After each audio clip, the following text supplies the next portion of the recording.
වැඩ වැඩි.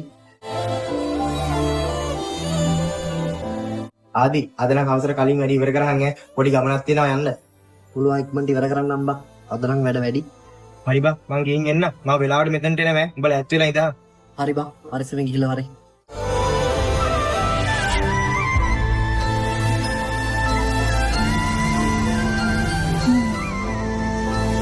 ඇයි මන්නේ මොකද්ද කේස් එක? අනේ අයියේ මං එද්දි බයික් එක පාටම හිට්ටා. අනේ පුළුවන් නම් මට මේක හදලා දෙනවද? අයියෝ ඕක මොකද්ද බා? මං හදලා දෙන්නම්. මං ටවුන් එකට ගිහින් ඉක්මනට එන්නම් අයියේ. මං එතියනම් මේක හදලා දෙනවද? හරි මල්ලි මං හදලා තියන්නම්. ඔයා පරිස්සමට ගිහින් එන්න.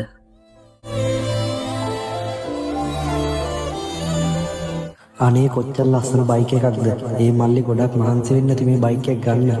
මම නම් ඉතින් මේ වගේ වාහනයක් ගන්න කොච්චර කට්ටක් කන්න වෙයිද. මට නම් මේ වගේ හීනකට යන්න ගොඩක් කල්යයි. ඒත් කමක් නැහැ. ඒ මල්ලිගේ හරි හිත සතුටු කරනවා මම. මේ බයික් එක මට පුළුවන් උපරිමයටම හදනවා. බලව බාවත් එක්කද බා? ඔව් බං මං ආවත් එක්ක. උඹ තාම මදන් කිට්ටේ පිටින් ඉන්නේ බං. මං උඹට කිව්වනේ බං ගානට වෙලාවට මං එනවා කියලා. බලහන් උඹ තාම එක තැන. මම මගේ ගමන යන්නේ නැද්ද බං? මේ සෝරි බම්මලා. මේ බයික් එක අයිතිකාරයෙක් ගෝ පුළුවන් නම් බයික් එක හදලා දෙන්න කියලා බා. එයා පාරේ යනකොට බයික් එක හිටලු. මට බෑ කියන්න බෑනේ බා. මං ඉතින් බාරගත්තා. මං කොහොමද බං අහිංසක කොල්ලේ බයික් එක හදලා දෙන්න කිව්වම බෑ කියන්නේ. මොකද්ද බං ආදි? මේ බයිකේ එහෙම මෙහෙම අටවලට දියන්කෝ. මොකද්ද බං ඔච්චර වෙලා ගන්නෙ? අනිත් එක දාඩිය දාගෙන මජන් ගාගෙන බලහන් වේ හැටි. ඇයි බං මේ අනුන්ගේ බයික් එකක් වෙනින් ඔච්චර මහන්සි වෙන්නේ? ඔබ කියන කතාව නම් ඇත්ත. මං ගොඩක් මහන්සි වෙනවා නම් තමයි. ඒ වුණාට මේ බයික් එක උඹේ හරි මගේ හරි වුණා නම් මට ඔබ කියන විදිහට කරන්න තිබ්බා බං.